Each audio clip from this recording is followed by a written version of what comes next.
மாண்புமிகு பேரவைத் தலைவர் அவர்களே, ஒரு வார்த்தை பேசினால் மறு வார்த்தை பேசுவதற்கு எங்களுக்கும் தெரியும். அதுதான் இதுதான் வேண்டாம். இல்ல நான் வேண்டாம்னு சொல்ல பேசிட்டு நீங்க நீக்கிறீங்க. மாண்புமிகு பேரவைத் தலைவர் நீக்கிறேன்னு சொல்றதுக்கு அப்புறம் பொதுவெளியில போனதுக்கு அப்புறம் நாங்க பதில் சொல்லாம ஊமையா இருந்துட்டு போறதுக்கு இந்த சபைக்கு நாங்க வரல. எங்களுடைய மக்களுடைய கோரிக்கைகளை நானும் பதில் சொல்லிட்டேன். இருங்க மாண்புமிகு பேரவைத் தலைவர்களே, அந்த ஹார்ட் டிஸ்க் சம்பந்தமா கேட்டேன்.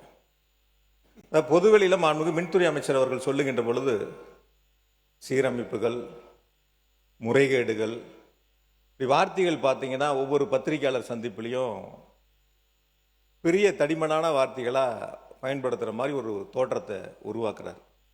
அதான் எங்களுடைய எதிர்க்கட்சி தலைவர் போட்டுதலுக்குரிய எங்களுடைய சின்னவரப்ப சொன்னாங்க காலையில். எது இருந்தாலும் நம்ம பதவி ஏற்றுக்கிட்ட கடமையை நிறைவேற்றக்கூடிய வகையில் ஒரு தவறுகள் இருந்தால் உடனுக்குடன் அதை சுட்டி காட்ட வேண்டும், அதன் மீது நடவடிக்கை எடுக்க வேண்டும். அதுதான் நம்ம உறுதிமொழி எடுத்துக்கொண்டதனுடைய அர்த்தம் நிறைவேறும். அப்படி இல்லாமல் துறையில் சில தவறுகள் இருந்தால் அல்லது முன்னால் உங்களுக்கு கண்களுக்கு அது தவறாக தெரிந்தால் உடனுக்குடன் அதை சுட்டி காட்டி நடவடிக்கைகளை மேற்கொள்ள வேண்டும். இப்போ துணை மின் நிலையங்களுடைய நிலைகளை பற்றி சொன்னார்கள். 423 துணை மின் நிலையங்கள் கடந்த 5 ஆண்டுகளில் திராவிட மாடல் ஆட்சியில் அறிவிக்கப்பட்டு 122 துணை மின் நிலையங்கள் நிறைவேற்றப்பட்டு பயன்பாட்டிற்கு கொண்டு வரப்பட்டிருக்கின்றன. நீங்கள் கொடுத்த வெள்ளை அறிக்கையிலேயே ஏறத்தாழ 122 துணை மின் நிலையங்கள் 10,109 கோடி ரூபாய் மதிப்பீட்டில் பணிகள் நடைபெற்று வருகின்றன என்று உங்களுடைய வெள்ளை அறிக்கையில் நீங்களே தெரிவித்திருக்கின்றீர்கள். அதற்கு 5,066 கோடி ரூபாய் செலவுகள் செய்யப்பட்டிருக்கின்றன, மீதம் இருக்கக்கூடிய பணிகள் நடைபெற்று வருகின்றன என்று சொன்னீர்கள். ஆகையால் கடந்த 5 ஆண்டுகளில் மின் உற்பத்தியை அதிகரிப்பதற்கு அதற்கான புதிய திட்டங்களையும் புதிய மின் உற்பத்திக்கு ஏற்ப மின் விநியோகத்திற்கான வழித்தடங்களையும் கட்டமைப்புகளையும் உருவாக்குவதில் திராவிட மாடல் ஆட்சியினுடைய நாயகர் மாண்புமிகு முத்துவேல் கருணாநிதி ஸ்டாலினுடைய பொற்கால ஆட்சியில் மிக சிறப்பாக நடவடிக்கைகள் மேற்கொள்ளப்பட்டன. ஒவ்வொரு முறையும் ஆட்கள் பற்றாக்குறையை பற்றி இங்கே மின்துறை அமைச்சர் அவர்கள் தெரிவித்துக் கொண்டிருக்கின்றார்கள். கடந்த 5 ஆண்டு காலம் திராவிட மாடல் ஆட்சியில் இதே ஆட்களை வைத்துத்தான் எந்தவித மின்தடையும் இல்லாமல் தமிழ்நாட்டில் சீரான மின் விநியோகத்தை வழங்கிய அரசு திராவிட மாடல் அரசு. இந்தியாவில் இருக்கக்கூடிய மாநிலங்களில் நகர்ப்புறங்கள், கிராமப்புறங்கள் என அனைத்து பகுதிகளிலும் தடையில்லாமல் மின்சாரத்தை வழங்கியதற்காக நாடாளுமன்றத்தில் மின்துறை அமைச்சர், ஒன்றியத்தினுடைய மின்துறை அமைச்சருடைய பாராட்டை பெற்ற அரசு திராவிட மாடல் அரசு என்பதை இந்த நேரத்தில் நான் பேரவைக்கு தெரிவித்துக் கொள்கின்றேன். ஆக துணை மின் நிலையங்களுடைய அமைப்புகள் ஒரு பக்கம் இருக்கின்ற பொழுது கூடுதலாக மின் வழித்தடங்கள் எவ்வளவு அமைக்கப்பட்டிருக்கிறது என்று சொன்னால், இஎச்எட் லைனை பொறுத்த வரைக்கும் 4003 கிலோமீட்டர். இது நீங்கள் வெள்ளை அறிக்கையிலேயே கொடுத்துருக்கிறீங்க எவ்வளவு அமைக்கப்பட்டிருக்குங்கிறத. ஹெச்எட் லைனை பொறுத்த வரைக்கும் 25,963 கிலோமீட்டர். எல்டி லைனை பொறுத்த வரைக்கும் 23,173 கிலோமீட்டர் கடந்த 5 ஆண்டுகளில் மின் வழித்தடங்கள் அமைக்கப்பட்டிருக்கின்றன. 99,000 மின்மாற்றிகள் கடந்த 5 ஆண்டுகளில் அமைக்கப்பட்டிருக்கின்றன. இதுவரை தமிழ்நாடு அரசினுடைய வரலாற்றில் 5 ஆண்டுகளில் 99,000 புதிய மின்மாற்றிகள் அமைக்கப்பட்ட அரசு திராவிட மாடல் அரசு என்பதை இந்த நேரத்தில் நான் பெருமையோடு இந்த அவைக்கு நான் சுட்டிக்காட்டுகின்றேன். ஆகையால் மின் கட்டமைப்பு என்பது ஒரு பக்கம் முழுமையாக வலுப்படுத்தப்பட்டு மின்சார விநியோகத்திற்கான நடவடிக்கைகள் எடுக்கப்பட்டதோடு இன்னும் மிக முக்கியமாக இந்த கொள்கை விளக்க குறிப்பு நேற்று நைட்டு 10 மணிக்கு வந்துச்சு. 10 மணிக்கு கொடுத்தாங்க. 6 துறைகள் இருக்கு, 6ஐயும் படிக்கணும். நான் நைட்டு தூங்கும்போது மணி 3:30, காலையில் எந்திரிக்கும் போது திரும்ப 5:30. மாண்புமிகு உறுப்பினர், ஏற்கனவே நேற்று கூட நான் இதை பற்றி இங்கே வந்து அறிவுறுத்தினேன். மாண்புமிகு அமைச்சர் பெருமக்களுக்கும் மாண்புமிகு அமைச்சர் பெருமக்களுக்கும் துறை சார்ந்தவர்களுக்கும் நான் ஏற்கனவே அறிவிப்பு நான் சொல்லியிருக்கிறேன். இந்த மானிய கோரிக்கைகள் மீது பேசுகின்றவர்களும் அல்லது உறுப்பினர்களும் படித்தால் தான் நாம் என்னென்ன சீரிய திட்டங்களை எல்லாம் கொண்டு வந்திருக்கிறோம் என்று மக்களிடம் கொண்டு போய் சேர்க்க முடியும். அந்த குறையை நிறைவாக்குவதும் சரிவை சரி கட்டுவதற்கும் படித்தால்தான் தெரியும். அப்போ படிப்பதற்குரிய வாய்ப்பை தர வேண்டும் என்றால் ஒரு நாள் முன்னதாகவே, அல்லது நான் 5 நாள் என்று முதலில் அறிவித்திருந்தேன், அப்புறம் அது 3 நாட்கள் என்று சொன்னால் அது ஒரு நாள் முன்னதாக அடித்தால்தான் படித்துவிட்டு வருவதற்கு ஏதுவாக. அந்த வகையில் அனைத்து துறை சொல்ல மாண்புமிகு முன்னாள் முதலமைச்சர் எடப்பாடி பழனிசாமி 2 நாள் முன்னாடி கொடுப்பேன் என்று சொல்கிறார். இப்போதும் ஒரு நாள் முன்னதாக மாண்புமிகு உறுப்பினர்கள்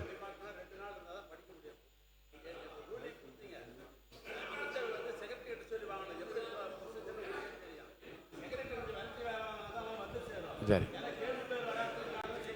மாண்புமிகு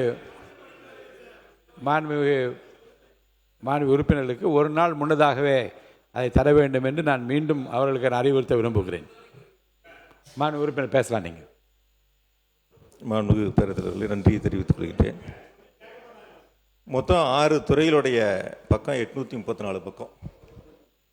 இந்த 834 பக்கத்தையும் படித்து முந்தைய 5 ஆண்டுகளுடைய சாதனையுடைய திட்டங்களையும் 2ஐயும் ஒப்பிட்டு பார்த்து அதற்கான தரவுகளை நாம் தயார் செய்ய வேண்டும்.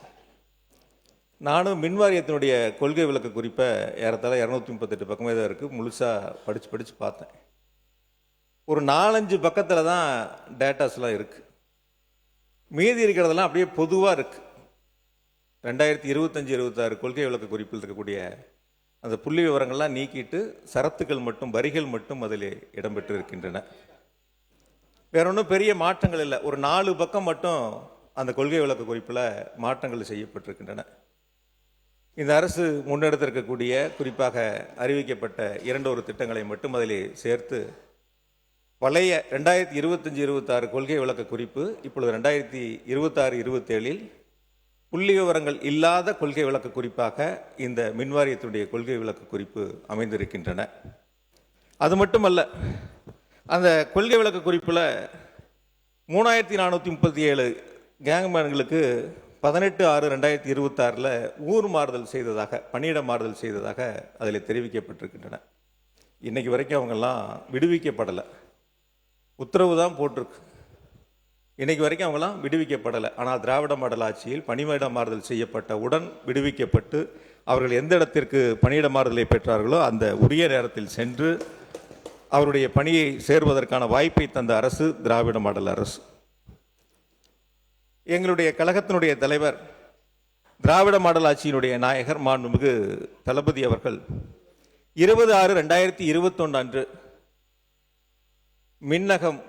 மின் நுகர்வோர் சேவை மையத்தை 949879 இந்த எண் தமிழ்நாடு முழுவதும் இருக்கக்கூடிய 3.5 கோடி மின் நுகர்வோரும் எளிதில் பயன்படுத்தக்கூடிய வகையில், பொதுமக்களுக்கும் மின் வாரியத்திற்கும் ஒரு பாலமாக அமையக்கூடிய வகையில் மின்னகத்தை மாண்புமிகு தளபதி அவர்கள் திறந்து வைத்தார்கள்.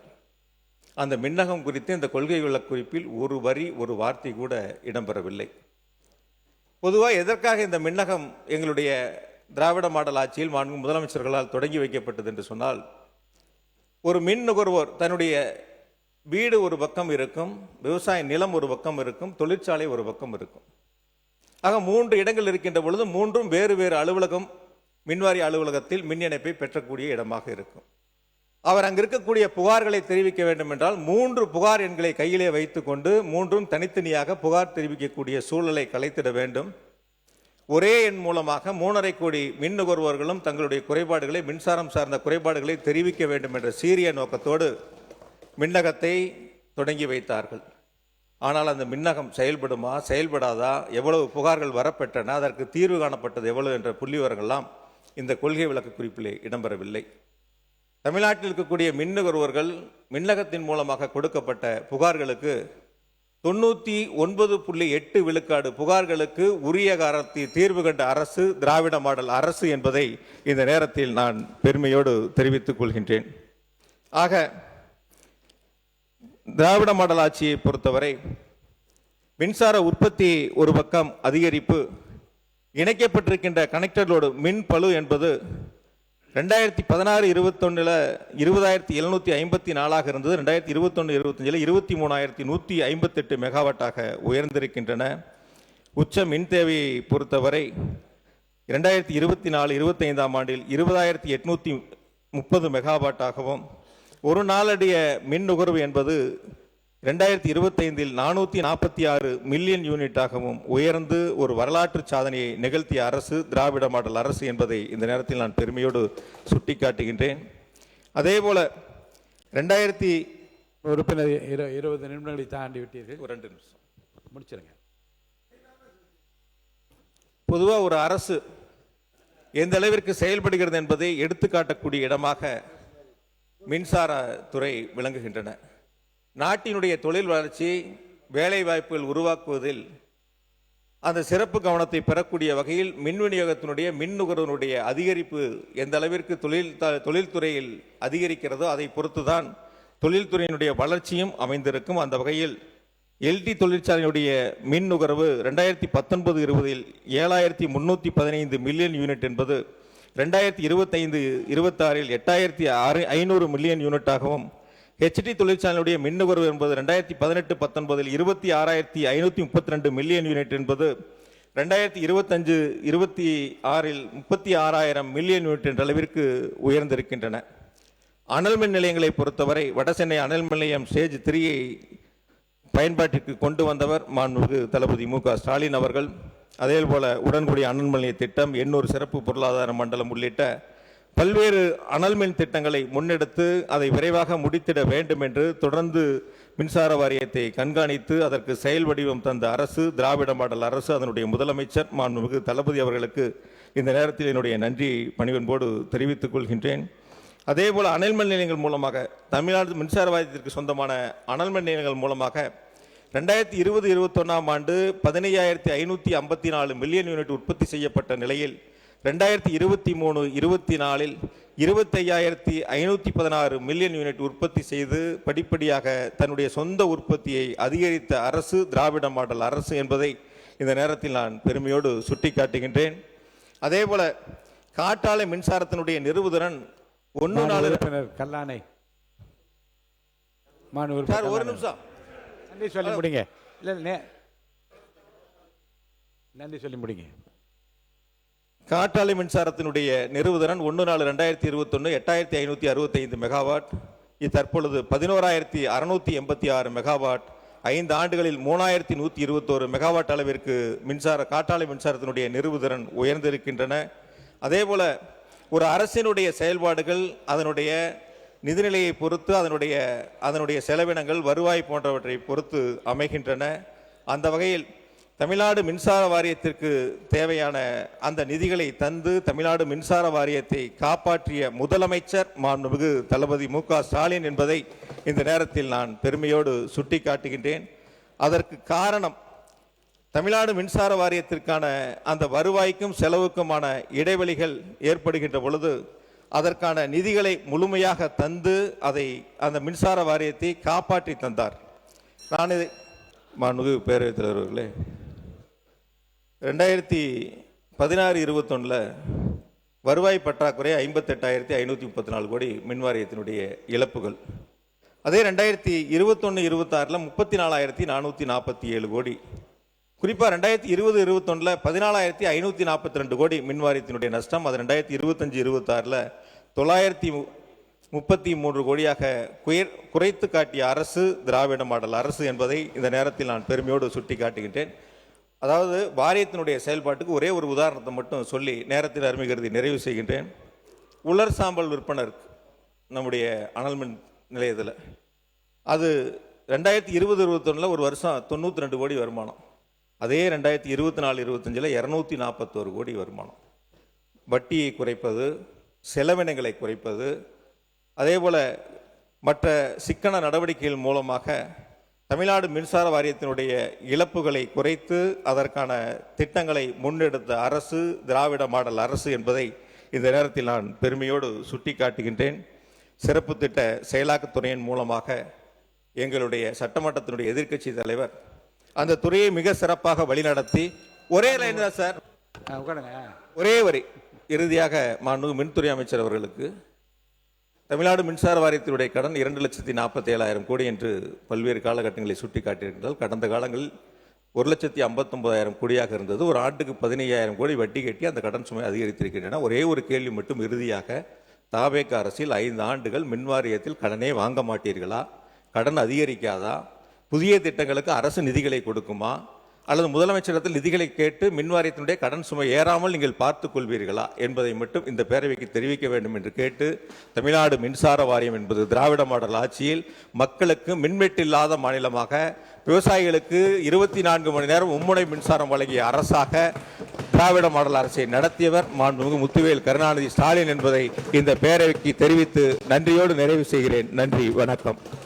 மாண்புமிகு அமைச்சர், மின்துறை அமைச்சர் பேசுகின்ற பொழுது 5 வருஷத்துல 4 அமைச்சர் நாங்கள் இப்போ பார்க்குறோம். இப்போ தாவேக அரசு எத்தனை அமைச்சர்கள் மாற்றுறீங்களா, இல்லை எல்லா அமைச்சர்களும் அப்படியே இருப்பாங்களா, எந்த மாற்றமும் இருக்காதாங்கிறத மக்கள் பொறுத்திருந்து பார்ப்பாங்க. அது முதலமைச்சருடைய சிறப்பு. இது யார் அமைச்சராக இருக்க வேண்டும், எந்த துறைக்கு யார் அமைச்சராக இருக்க வேண்டும், முதலமைச்சருடைய தனிப்பட்ட விருப்பம். அது ஆகையால ஒரு துறையில் அதாவது சொல்லுகின்ற பொழுது கருத்துக்கள் அது போக்குவரத்து துறையில் அதிக ஆட்கள் எடுத்தாங்க, இதில் ஒரு சரியான ஒரு சட்டமன்றத்தினுடைய நிகழ்வாக தெரியல. அது நாங்களும் சொல்ல முடியும். நீங்க இது வரைக்கும் எஸ்சி கூட்டமே நடத்தல, மின் விநியோகத்துல மின்சார விநியோகத்தை செய்வதற்கான கூட்டமே நீங்க நடத்தல, அப்புறம் எப்படி சீரான மின் விநியோகம் செய்ய முடியும்? அதனாலதான் தமிழ்நாடு முழுக்க மின்வெட்டு ஏற்படுது. லேசா மழை பெஞ்சா சென்னையில 2 நாளா மழை இல்ல, கரண்ட் இல்ல. இது யதார்த்தம் சொல்றேன்.